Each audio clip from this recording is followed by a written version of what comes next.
I'm going to go ahead and get started, only because I want to keep us on time. We're already running, we're actually right where we need to be, but I want to make sure that we have a chance to have a little bit of a conversation. So, welcome to, I don't know, what is being billed as a keynote. It always makes me self-conscious whenever the word keynote is attached to my name. I'm really just here, in some respects, to give you some insights. Maybe not even insights. Again, that's something that makes me a little bit nervous. Some thoughts on Europe as we see what we see in Europe right now. I do this with my students on a pretty regular basis, and so I'm just going to treat this as a class. And you can see the title, right? You know, sort of where are we?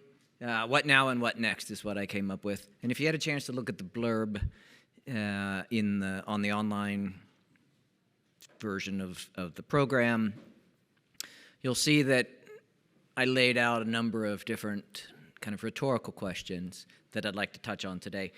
I built a speech, and it's not my favorite, but it turns out pretty well. And I'm going to go ahead and sort of work through this, but I really, at the end of this thing, want to have, as I said, a question and answer, or maybe even a discussion. Maybe I will be asking you some questions rather than the other way around. So I'm not in any way going to be the avatar of all things Europe and the avatar of all knowledge. I don't in any way pretend to have all the answers. I really don't have any of the answers, but I do have the ability to hopefully engage in some kind of thought-provoking discussions.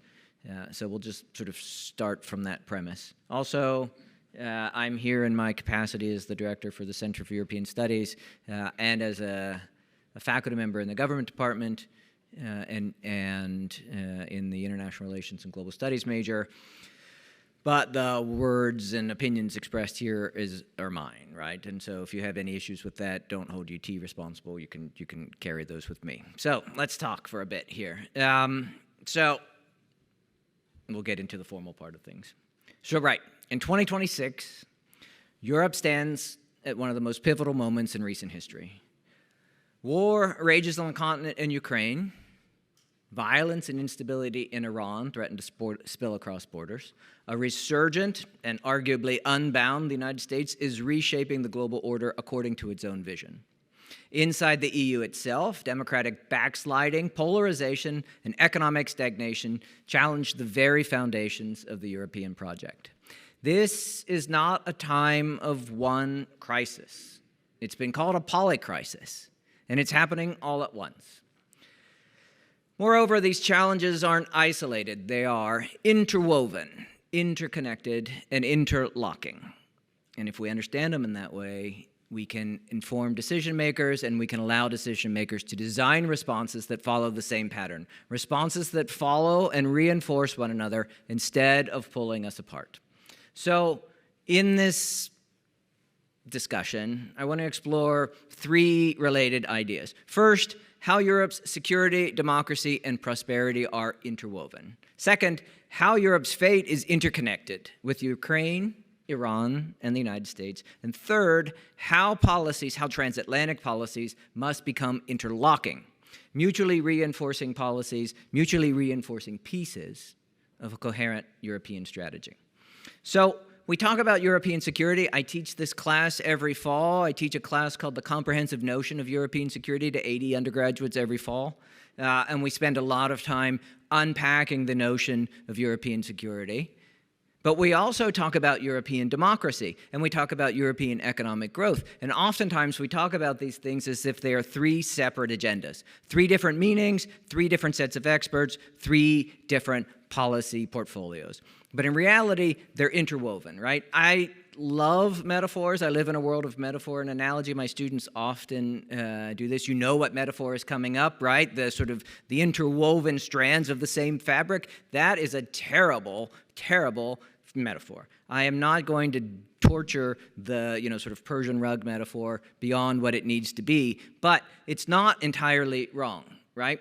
Interwoven strands is a really useful metaphor to think about the way democracy, economic growth, and security relate to each other, especially in the European context, right? A Europe without security is fragile when it comes to democracy. A Europe without democracy allows security to become coercive, and a Europe without prosperity delegitimizes both security and democracy. And therefore, all three of these relate to each other in a really interesting way. Moreover, a Europe that can't defend its borders or support Ukraine is a Europe where citizens will question whether the Union can protect them, right? So external security becomes internalized and vice versa. A Europe that tolerates democratic backsliding inside the borders of the European Union itself. And what do we mean by democratic backsliding? Erosion of the rule of law, attacks on media freedom, manipulation of elections, scaling back all of the pillars of liberal democracy. A Europe that tolerates that scaling back, that erosion, will find that its security policies are driven by narrow national interests, not by shared values. Whether or not we have shared values is a conversation I think we can talk about here at the end of this thing, right? And then economic growth. A Europe that can't figure out how to reinvigorate its economies, a Europe that can't in some ways reignite economic growth, will find that its citizens give up on the notion of a European model of economic growth and may instead turn to populism or may instead turn to extremism. Politicians who give or promise easy answers and obvious enemies. All three of those are not separate problems. Security, democracy, economy are, go figure, interwoven. Security and democracy are related to each other for a lot of different reasons. I am, on my academic side of things, a small states scholar, right? And so I spend a lot of time on my academic side of research looking at states that are not China and Russia and the United States, or even Britain or France. But we're talking smaller states. I don't know, Slovakia, for example, right? Or another country in Europe that has the population of Houston, right? Pick whoever it is that you want to talk about. Smaller states are important when we support Ukraine, which itself is a pretty large state in the European context. We're not just supporting a country under attack. We're defending this sacrosanct principle that borders can't be changed by force, right? And smaller states, any state that is not the United States, China, or Russia, but any state at all, small states are not playthings. Smaller states are not, I'm looking at our service dog that we had here, chew toys for the larger states, right? And that democratic choices matter. The principles that we uphold in the support for a country like Ukraine, right, actually reinforce those principles inside Europe itself, inside the European Union. Again, not just. We could talk about Britain. We can talk about Switzerland. We can talk about countries that are not inside the European Union. Norway is represented, right? But the principles that we embody through support for Ukraine actually seep back into the European Union itself, right? And allows us to think about law as an important linchpin. Law, not power, should decide outcomes. And so defending Ukraine is not about defending Ukraine militarily on the security side of things, but it is more about defending what Ukraine is, what Ukraine represents. I know we have, and we'll be talking about this in a minute, an entirely separate war that's taking place at the very same time, but we should not forget that war on the continent of Europe continues to rage and has been raging for 4 years. There's also another pillar in here, the democracy and prosperity pillar, right? At the same time that we think about defending Ukraine, at the same time we think about maintaining support for a country under siege, we need to remember that the relationship between democracy and prosperity is being tested and challenged in ways that it hasn't been before. If young Europeans feel that they have fewer chances than their parents, if young Americans feel that they have fewer chances than their parents, if young anybody feels that they've got fewer chances than their parents, then they lose hope for the future. If regions feel left behind by transitions, whether that be green transitions or digital transitions or pick whatever transition we're talking about, if citizens see that the benefits of integration accrue only to a few, then trust erodes. Trust and democracy go hand in hand. When trust erodes, democracy erodes. Economic growth in Europe has, for too long, been considered to be a technocratic goal.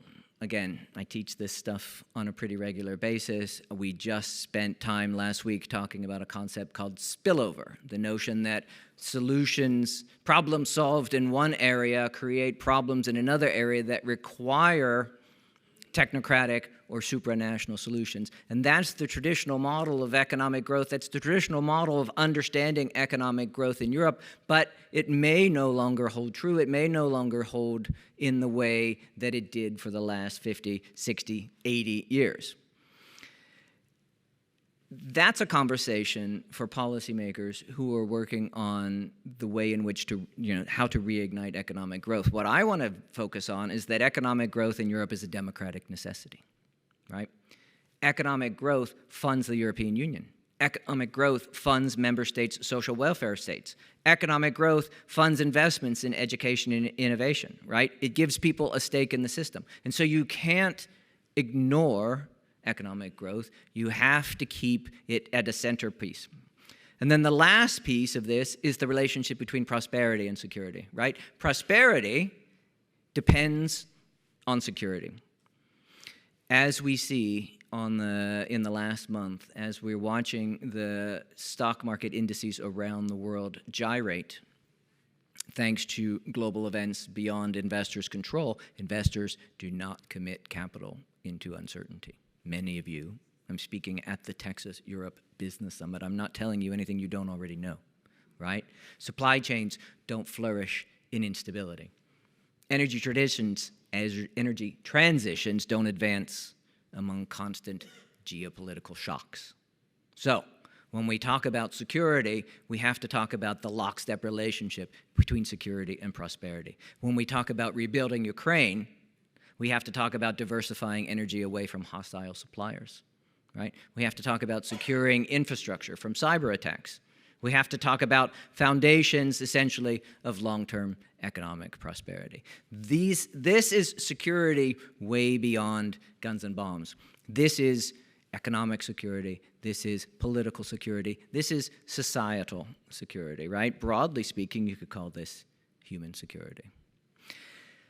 Europe and America are not just interwoven, right? Those internal challenges Europe's internal challenges are not just interwoven, but the European geopolitical context is actually interconnected, right? So we said interwoven, that was the Persian rug metaphor that I didn't want to go too far down. Now I want to talk about interconnectedness. Europe doesn't exist in a vacuum. It never has, it never will. Decisions made in the national capitals of European nation states are shaped by events in national capitals like Kyiv, or Tehran, or Washington, right? Decisions being made by policymakers are never taken in absentia of other policymakers who are making decisions that have reflective impacts around the world.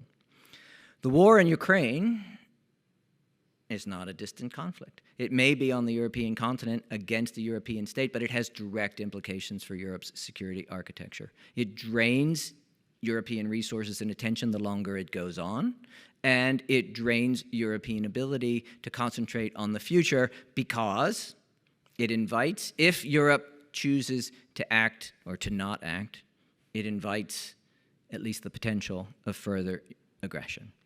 But Ukraine is not the only conflict that Europe needs to worry about. Europe cannot ignore the risk of the widening conflict involving Iran. As you are seeing, if you're following the news, I don't know how closely you're following the news this morning, but Europe is very much dominating the headlines with its relationship to the United States over things like access rights to air bases, access rights to flyovers of territories. Europe and the United States appear to be at loggerheads over the response to American actions or American and Israeli actions in Iran. But what I would tell you is that an uncontrolled escalation in the Middle East, absent Europe playing a role in that conflict, whether that be a mediation role or an active role, uncontrolled escalation would disrupt energy markets, as we are seeing, and has the potential to generate new waves of refugees and displaced people, as we have seen in the very recent past. And the impacts of that test Europe's political cohesion and Europe's asylum systems. It can also divert diplomatic and military resources from Europe's eastern flank at precisely the moment that it needs them most. I will be in the Baltics in a few weeks. I expect to see this playing out in real time. I will bring a report back to you all if you care to hear about it, right? But I know for a fact that two wars happening in the same time zones is going to divert, or at least has the potential to divert resources in ways that are going to open the door for hostile actors. Europe's approach to Iran on things like nuclear issues, regional security, and human rights is not a separate file in a portfolio. It's interconnected with Europe's energy security. It's interconnected with Europe's internal debates on migration. It's interconnected with Europe's credibility as a global actor. As Europe decides what to do with Iran or about Iran, those implications will carry forward for the next generation, not just for the next election cycle. And the last piece of this is the European relationship to the United States. Europe is dealing with what many people call America unbound. I'm standing, you're sitting in a very important state inside the United States of America. We spend a lot of time thinking about our relationship to Washington, but we spend a lot of time thinking about our relationship to each other. We spend a lot of time thinking about America's relationship to the world. America is more assertive. America, in some respects, is more determined to reshape the world according to its own vision. That is its prerogative. Every nation state has the prerogative to follow actions that suit its particular interests. And it isn't always the case where European attitudes and interests diverge from American interests. In some areas, European and American interests align closely. Support for Ukraine, concern about authoritarian powers, the need for secure supply chains, and technological leadership. You heard the entire panel earlier. We had a really great representative from Sweden weigh in on exactly this. I was kind of pleasantly surprised to hear that not all regulations are terrible regulations, right? I think there are lots of ways in which innovation can be brought to bear where both Europe and the United States work together. But in some very important ways, European policy and European attitudes towards policy and American attitudes towards policy diverge. For example, industrial policy and extraterritorial sanctions or unilateral decisions on trade and security that leave Europe scratching its head, trying to figure out what is the United States doing and how is the United States acting in ways that are not just in its own interest. In many respects, it leaves Europe reacting rather than shaping. So the European relationship with the United States is interconnected, but it's also complicated. It's interconnected in traditional security ways through NATO. And at least last time I checked the news, NATO still exists, and NATO remains the cornerstone of transatlantic defense. The problem is that over-reliance on American capabilities is a strategic vulnerability for Europe, and Europe has belatedly woken up to that fact. We see this playing out on the economic side of things as well, because transatlantic trade and investment are vital for European growth, but Europe risks being caught between U.S.-China competition, being caught between U.S. domestic political implications, and being caught in a world where it becomes an economic afterthought. And finally, Europe and the United States share values. We spend a lot of time, even in this administration, talking about shared values, a commitment to democracy and human rights. You saw this year at the Munich Security Conference a bit of a reconnection on values that was a little bit different from the 2025 version of the Munich Security Conference, right? Those shared values exist. The expression of those shared values may differ, and the way in which we operationalize those shared values may differ, but Europe is starting to believe that it has to defend those values in ways that it didn't have to do before. It actually has to defend those values in ways, it has to defend them to Washington in ways that it didn't have to do before. That's not necessarily a bad thing. Europe being forced to look inward and say, why is it that we have the values that we do, and why is it that we hold these values, to use the words of our framers of our Constitution, to be self-evident? Why is that the case? That self-reflection is actually long overdue. And so a conversation about values as part of security is not inherently divisive.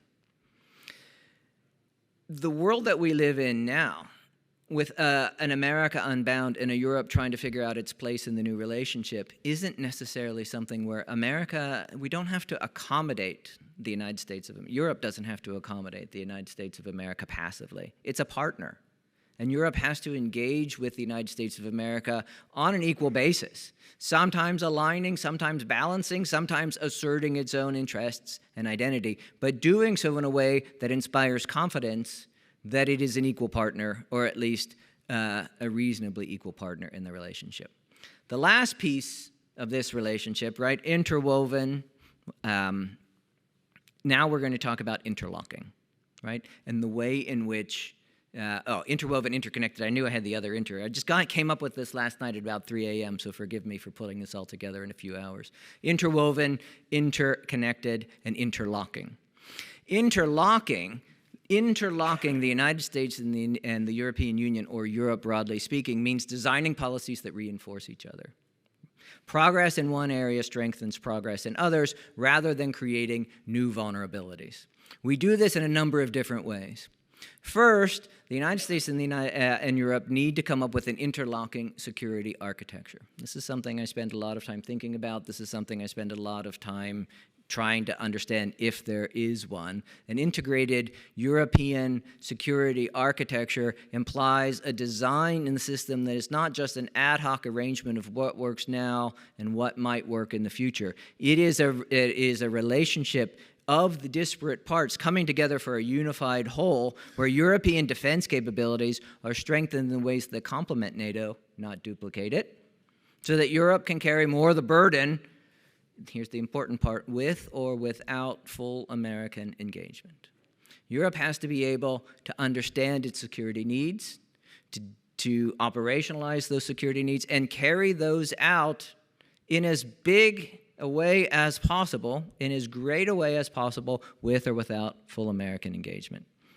Europe and the United States need to come to an accommodation, if not an agreement, on understanding the relationship with Iran, integrated with energy security, integrated with migration, integrated with counterterrorism policies. All of those pieces are going to be a part of European security for the foreseeable future, no matter how quickly the Iran war ends. This is the interlocking security system that's in place. Ukraine, NATO, the neighborhood policy, basically Europe and the surrounding areas, energy resilience, societal security, all fitting together in an interlocking whole.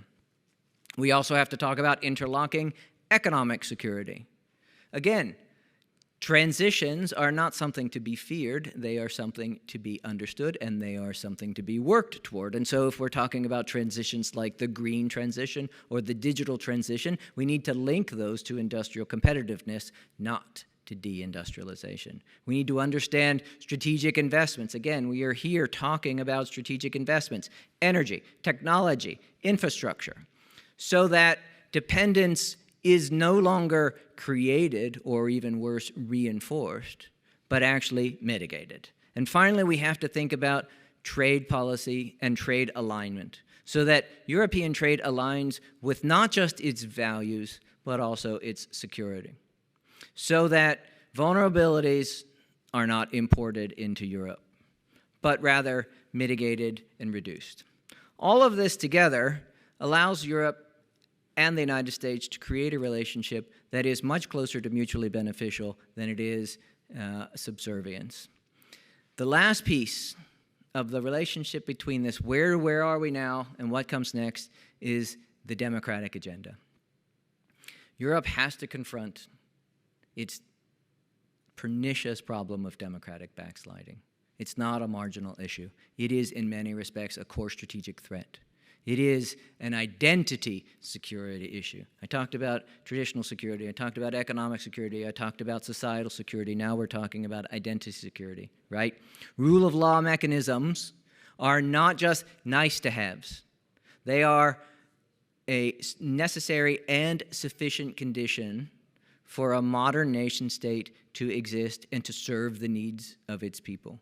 You cannot reduce rule of law mechanisms, and remain a viable democracy. You have to protect media freedom. You have to protect civil society. You need to allow your citizens to speak about democratic processes, to speak about political issues in ways that are explicitly political, but not in ways that require them to run for office in order to do so. You need to encourage, all of us, need to encourage a flourishing and functional civil society. Europe has to invest in civic education and digital literacy so that citizens can navigate a world of disinformation and manipulation. Before the job that I have now, I had the job of executive director of the Global Disinformation Lab here at the University of Texas at Austin, and we spent a lot of time on exactly this. Len knows, he was in the audience, I was up here, we were in panels together. We spent a lot of time talking about combating mis and disinformation in ways that we could still have those same conversations today. Europe needs to invest in civic education. Traditional literacy needs to be reimagined as digital literacy. Finally, Europe's internal democratic health has to be interlocked with its external credibility. You can't have one without the other. It can't credibly defend democracy in Ukraine or criticize authoritarianism abroad if it tolerates erosion of democracy within the Union. Democratic backsliding, as I mentioned before, is pernicious. If allowed to exist or persist, it becomes easier the next time. It becomes easier the next time at that, and you wake up and democracy has disappeared. So, at the end, Europe has to define its global role. Europe needs to figure out what next. What does it want to be when it grows up? Is Europe a passive balancing power? No. It's an interlocking actor in a complex world. It needs to work with the United States. There is no way Europe and the United States don't work together. But it also needs to work with other partners, whether that be the Global South, or China, or India, or practically any other country in the world. If it engages with these partners, it has to interact not as a lecture giver, but as a viable partner on things like climate and development and health and digital governance. It has to build coalitions around the rule of law and around what we are now kind of ruefully calling the rules-based international order as a vestige of the past. Europe needs to build a coalition around that so that it becomes a reference point for those who seek an alternative to pure power geopolitics and geoeconomics. So, to wrap things up and then hopefully have a conversation about this, the danger we face is not just that these challenges are extraordinarily complex and complicated and enormous. It's that these challenges are not mutually agreed upon. Those challenges are fragmented in our minds and in our institutions. For example, we treat the war in Ukraine as primarily a security issue. We treat Iran as a regional issue. We treat relations with the United States or relations with any other country as a diplomatic issue. You treat democratic backsliding as a legal issue, and you treat economic growth, all of us, treat economic growth as a technocratic issue. None of those things are accurate. They're all of the above. Economic growth is a security issue. Economic growth is a diplomatic issue. The war in Iran is a security issue, but it is also, at the end of the day, an identity issue that Europe has to figure out how and what it's going to do with whatever comes next. Those institutional silos, which we spend a lot of time here at UT attempting to break down and or reinforce, I can't decide on what, it depends on what mood I'm in, right? But those institutional silos exist. Those institutional silos exist, I bet, in every one of the industries that you find yourselves, whether that's education or aerospace or public relations or whatever it is that you're doing in your day-to-day life. There are silos that you find yourself embedded in. And those silos are very, very difficult to break down. But those silos are in many respects ephemera. They are very challenging to break down, but they are not respected in the world of pure power in the world of adversaries, in the world that says, oh, those silos are actually really useful for us because these institutions keep those actors from achieving their full potential. Silos keep actors like the European Union, or Europe broadly speaking, from being able to address crises, from being able to address the polycrises that we were talking about before. Those crises, interwoven, interconnected, interlocking, exist whether we acknowledge them or not. And so, a Europe that works, what comes next, is a Europe that sees security, democracy, and prosperity as parts of a single project. A Europe that understands that what happens in Kyiv, or Tehran, or Washington also shapes what happens in Lisbon, or Tallinn, or Athens. And a Europe that creates policies that reinforce each other rather than pulling in opposite directions can move from fragmentation to coherence. If we can do this, then this singular moment, this Zeitenwende, to use a German chancellor's phrase, this epochal moment will not be remembered as the beginning of European decline, but maybe the moment when Europe chooses to grow up geopolitically. That's where we'll stop for here. That was a speech. As I said, I don't love speeches, but that was a speech. Now I want to do what I really love, which is the conversation part. So no questions are off the table. I don't promise to have the answers, but I'm happy to at least attempt to give you my thoughts on some things. So please, I know there are mics laying around. Maybe. Matt, did we put some on tables? I thought I saw you put some down there. Yep, yeah. And it's either people are like, wow, I'm going to... Yes. What is your take on Hungary and, I wish Rebecca were here. But what is your take on that in a discussion of where Hungary is at? Yeah, you notice I didn't attach any names of countries to the democratic backsliding part of things. But right, of course, it is Hungary is the bright, shiny object that we can't ignore. My take is that we may be seeing the twilight of Fidesz in ways that nobody really expected. I don't know, 2 years ago, maybe last year, we probably could have expected it. My fear is that the machinery of an illiberal state that has been in a government of an illiberal state that has been in power for long enough to kind of rig the system, and I have to be careful with that, but, sort of put enough grit in the gears that a truly free and fair election is going to be challenging to pull off. If conditions allow for a truly free and fair election, then I think Hungary may be able to. I don't think it's completely lost the ability to come back from the brink, but it is certainly the furthest along inside the European Union in the sort of anti-democratic sense of things. So we'll see. Come back in a month, we'll find out, right? I mean, this is after the elections.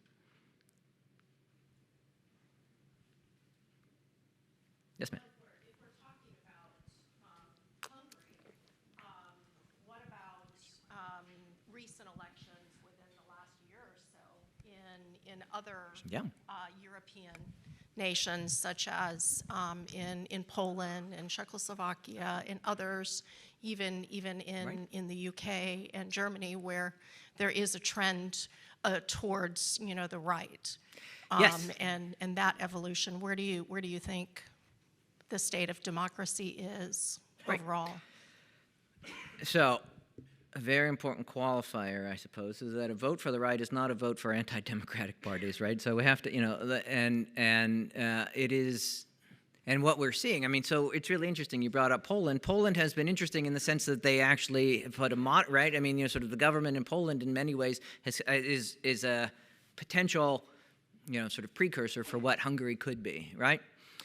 Or in Czechia or other places where we see, sort of a healthy competitive democracy. There are pretty strong currents throughout most European democracies that are in many ways making that optimistic projection challenging, right? And so watch very closely what's happening in France, for example. It was interesting, the municipal elections that they had this last couple of weeks, that it didn't turn as far to the right as maybe some observers thought it would.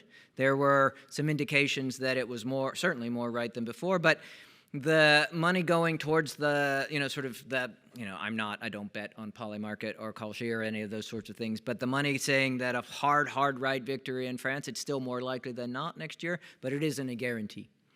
And in the UK, reform is its own worst enemy, right? I mean, it is very, very interesting to watch the taste of power and the ability to try to govern actually is causing that particular party to implode in some ways. I'm not going to sort of dismiss by any stretch of the imagination the notion that the populist right is ascendant, because I think it actually is, and I think we'll see this play out in a number of European elections over the years. But what I think is more likely than not, well, sort of hopefully that was a thread throughout the speech here as well, is the European Union is a bit more resilient than we give it credit. It has been able to muddle through in a lot of ways. If we have a right-wing president in France, if we have a right-wing government in the UK or any of the other kind of places, I don't think that is the end of the road, sort of the nail in the coffin for the European Union. It will adapt, it will adjust, it will be a different place. Democracy itself requires this kind of pendulum swing. I think that's healthy to have a pendulum swing. It's healthy for people to get a sense of a party being held to account. So voting in a right-wing party in many of these countries, after a while, people say, wow, that party had a great platform, but they didn't actually operationalize that, and things tend to come back in some ways. So that's generally what keeps me from waking up in the middle of the night screaming about the fate of the world, or at least the fate of European democracy. But I get your point, right? We still have a lot to watch to see how this plays out in the next year or so. Question on this side, in the back. Yeah, I was wondering, looking at how things are over here, and some of the big problems that we work with international allies on take multiple years. And when we have elections, we often shift in a completely different direction here, which can sometimes frustrate relationships. And being that I work in the space industry, the examples I'll give are, we have the Artemis Accords with 61 countries that signed the Artemis Accords, and many of them signed up to work on the Gateway. Right. And now, last week, they just announced, hey, guess what? We're not working on the Gateway anymore. There's no more Gateway. Right. And you can point at the current administration, but the previous administration did the same thing with the Mars Sample Return mission, which is a multi-year mission. And a lot of European countries had work that was going on and being funded and paid for that was doing parts of these big multi-year missions.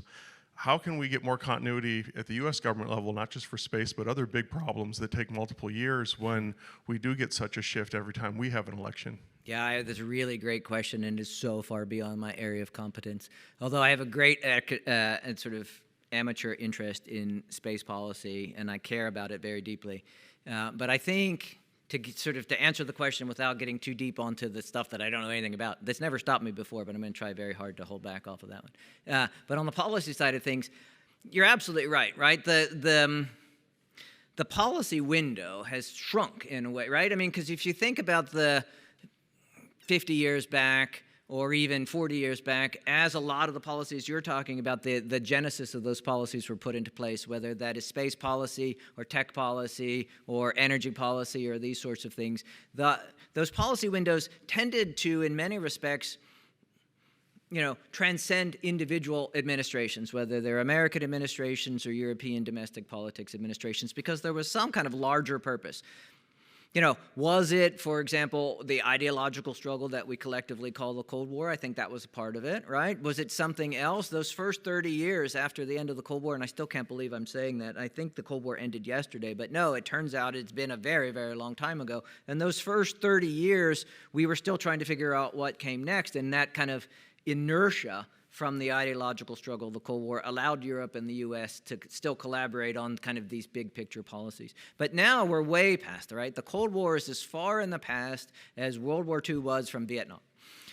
That allows countries to diverge in a lot of ways, right? There isn't that kind of shared policy space. And when you have countries that are willing, and administrations who are willing to push the boundaries of what can be considered to be kind of good policy, then you run into politics and policy get a lot closer together than they used to. And I think you're seeing that play out in Europe as well. It just so happens that the institutional inertia of the European Union has slowed that down a little bit. But here in the US, we have that whiplash effect.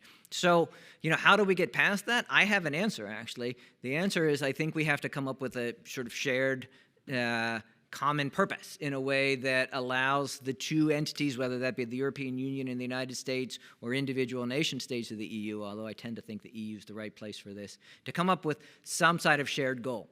Now, I want to be really careful that I'm not advocating for, I think we're still recording this, I'm not in any way advocating for a new Cold War. I'm not advocating for in any way, a new shared goal is, okay, everything anti-China, right? That is not in any way what I'm saying. I liked hearing your panel, by the way. I was waiting for somebody to talk about the Wolf Amendment, right? And why don't we collaborate with China in space? It's because we literally are forbidden from doing so by law.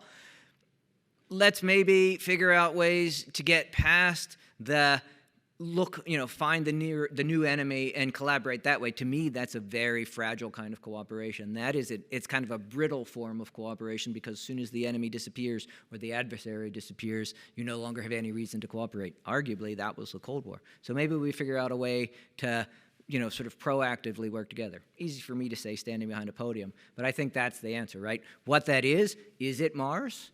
Is it moon bases? Is it undersea or, sort of climate policy? It could be a lot of those sorts of things, but we need to figure out a way to work together on these bigger issues that affect, that transcend borders. That's an academic way of putting things, but there it is.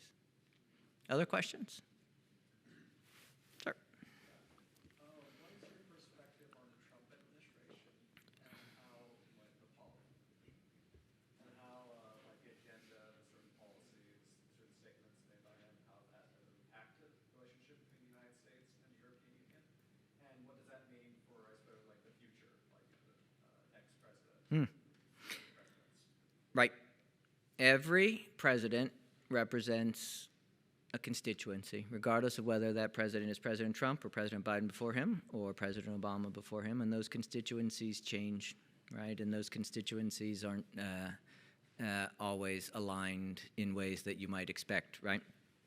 So what's my opinion on I have some, sure. But I think, right, as the President of the United States, President Trump has the institutional authority to direct policy in ways that, again, the Constitution allows him to do, right? And so the United States is acting in very much the way, in ways that it could have always. So this whole America Unbound thing isn't just because it's this particular president in power. It's this president plus all of the opportunities that had always existed. It's just no other president chose to use those opportunities in the way that President Trump is doing. That's, make of that what you will. But that's the kind of institutional underpinnings of this particular administration. He is basically, a maximalist in many ways, using the power of the presidency, expanding the power of the presidency as much as possible. But you can't just kind of wish that away. And you can't just kind of bury your head in the sand and say, well, it'll all change in November or it'll all change in 28. And, you have to accommodate. No, not even accommodate. You have to understand and, sort of work with. And you, in this case, I'm not saying you, I'm saying you being Europe in this way, right? I mean, sort of the European Union or the world need to, and I think they're starting to wake up with this, and the sort of the avatar of European awakening is the NATO Secretary General, right? Who has been really, really good at speaking to President Trump in language that he understands and helping President Trump come to an understanding of what Europe can provide as one of these partners that I'm talking about here. So, I'm not a knee-jerk reactionary who thinks that everything coming out of the White House is a disaster and that if we just, go to sleep and wake up in 4 years, everything's going to be better, because it will be different. Better or worse, I leave to others to figure out. But you can't ignore the reality that President Trump has a very particular agenda and he has the institutional backing, whether that's the sort of government of the United States or the kind of normative power that the presidency brings, and he's using that power. And so Europe or the world needs to, and I think it's starting to recognize that this is how the United States is going to act. Again, it could have always done this way, right? It may be 100 years from now, historians look back on the time period between 1945 and 2014 as a blip, and that what we are, we are now in back to the normal that it had always been. If that's the case, then historians have the answers, not political scientists. Sharon. Dr. Mosser, what are your thoughts on the future of the Visegrad 4? Do you think there is one? Do you think that it will realign itself to different nation states? Yeah, I love that question. If you didn't get a chance to hear, what's the future of the Visegrad 4? I just presented a paper on this at an academic conference last week, or at least my little piece of a paper on this. And if my research assistant were here, he would be able to tell you exactly what we thought about this. Visegrad is and if everybody hasn't sort of not aware, it's the 4 Central European countries, right? So Poland, Czechia, Slovakia, and Hungary. That is an arrangement of countries that is as much an identity-based arrangement as anything else. And it in many ways, I think Visegrad is 3+1, or it may really it's sort of 1+3. I think it's Poland and the other 3 in many respects. Poland pulling ahead in ways that the other 3 aren't. Or the other way you flip it is Hungary and the other 3. I don't see much of a future, unfortunately, for the bloc, B-L-O-C, no K, right? I don't see, unless they're able to figure out a way to sort of reinvent that identity. Poland is looking to Brussels as much as it is looking to Bratislava, right? Hungary is trying to figure out where it's going in the next election. They're not really communicating and talking to each other in ways that I think will be reinforcing that particular identity. We'll see. I'm wrong all the time, so I'm totally prepared to be wrong on this one. But I don't see those 4 countries as working together in a way to pull that block forward beyond. I think they've kind of hit their high water mark on that one. I see, we'll go this direction and then this one, and stay on the same table. And then we'll get people who haven't asked questions, and then we'll have time for the follow-ups. So, okay. I wanted to hear about your upcoming trip to Yeah, okay, sure. So as part of a study abroad program this summer, a colleague and I are running what we call a Summer or Beyond Borders program. So it's a non-credit program, basically a very quick trip, all 3 countries in 2 weeks. But we will be taking a group of high-performing UT students to all 3 countries, starting in Vilnius, working to Riga, and then ending in Tallinn. We'll be meeting with representatives from civil society, representatives from academics, and representatives from the policy community to get a sense of what the situation is on the ground. It is not in any way a delegation, right? I'm not representing anybody beyond our university, and in that case, it's really just a chance to put feet on the ground and to see what's happening in that space in real time and sort of physically there. Yeah, I admit to being a tiny bit nervous for my students, not for me so much, but for my students. And I admit I've had some conversations with some parents of some students about how this could go. It's going to be fine. But it is a part of the world that is very much in the news in ways that not every parent of a 18 to 22-year-old likes to hear about, right? But it's going to be I'm very excited for this trip. We're going to get a chance to see things that most study abroad experiences don't. So, yeah. I'll talk to you more about it offline, but yeah, it's going to be a good time.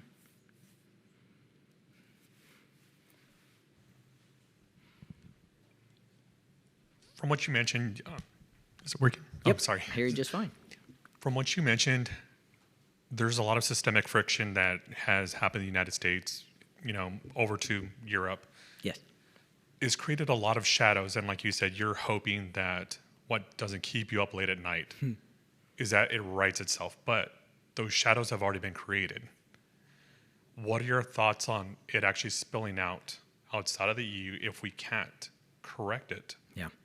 Yeah, I like that. I like that framing. Shadows is a really useful, again, I told you I live in a world of metaphor and analogy, and I like that metaphor, right? Because shadows in many respects depend on some light shining on them to create, right? No light, no shadow.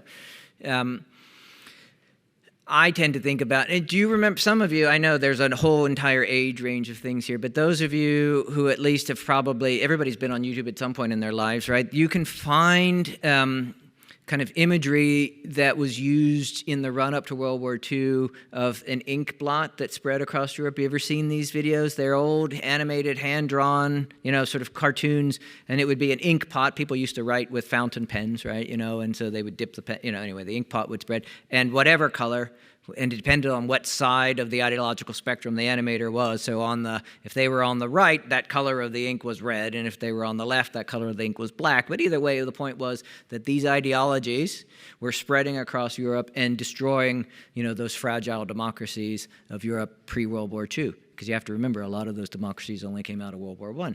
You're seeing a lot of that same kind of metaphor play out again today, right? It isn't so much the ink blot that's spreading across Europe. I like this, right? The shadow that is beginning to escape, into places that we better pay attention to.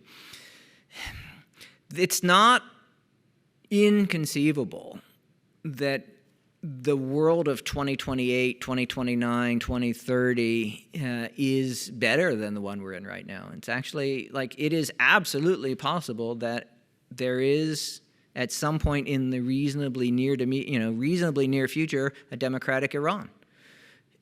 We are seeing, and you're like, well, how is that even possible? I'll tell you how it's possible. Syria. Right, which has exceptional challenges. It is not by any stretch of the imagination a perfect democracy. It's not even close to a perfect democracy, but is it the Assad regime? It is not, right? Iraq, for all of its challenges, internal governance challenges, all the other issues, at the end of the day, actually reinforced what President Bush way back when said he thought was possible. It took way longer and cost an enormous amount of American and Iraqi lives, blood and treasure. It was a project.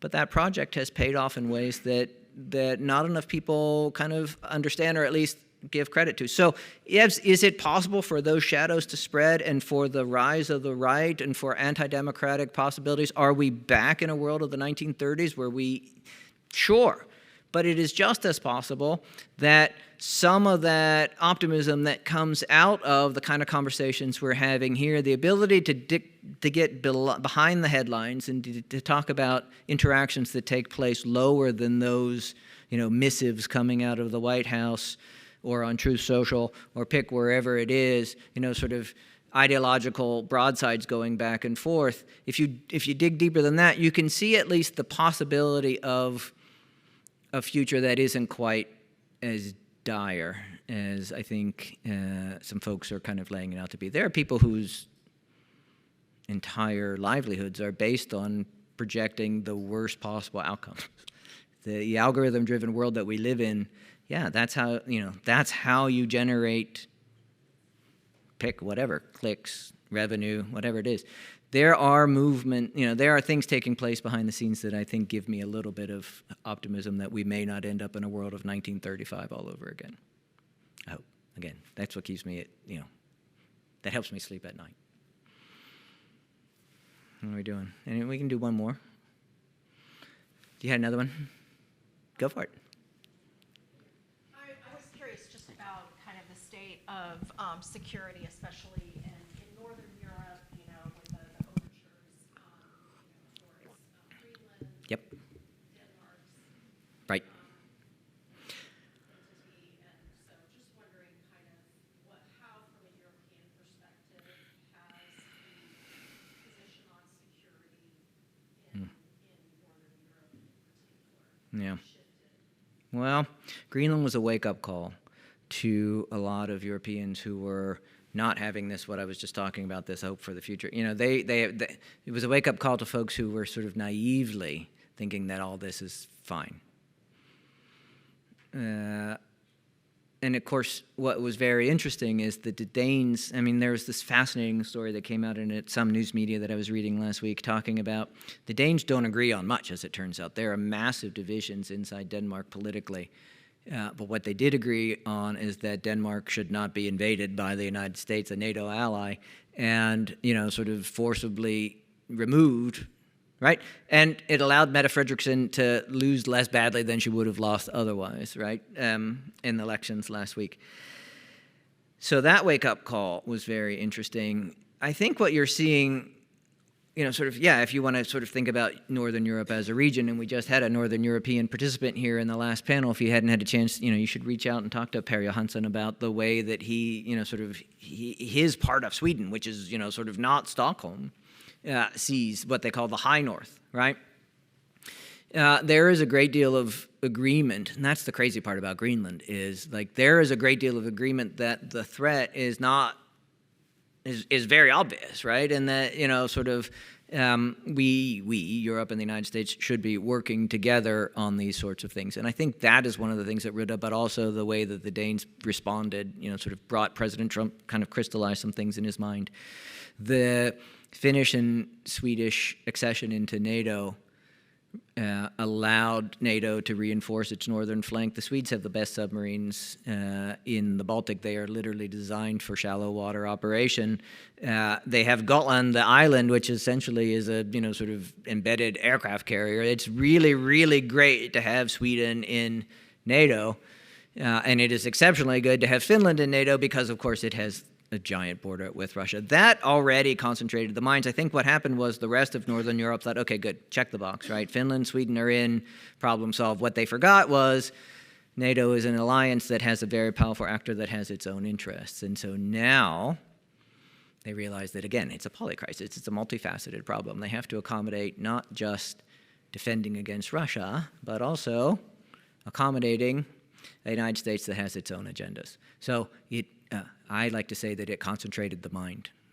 I spent a lot of time talking to either my Brussels-based colleagues or I have lots of friends in Copenhagen, and they are very much of the same opinion now.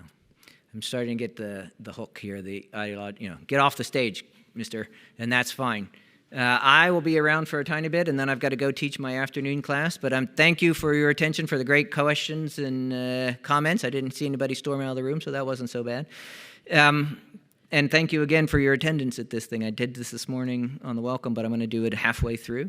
We have a great set of panels coming up immediately following this little thing here. I'm very excited for the afternoon. I'll have to watch them on the recording. But I know some of the panel chairs personally, and I know a lot of the participants. So thank you for everything, and have a great rest of the time here.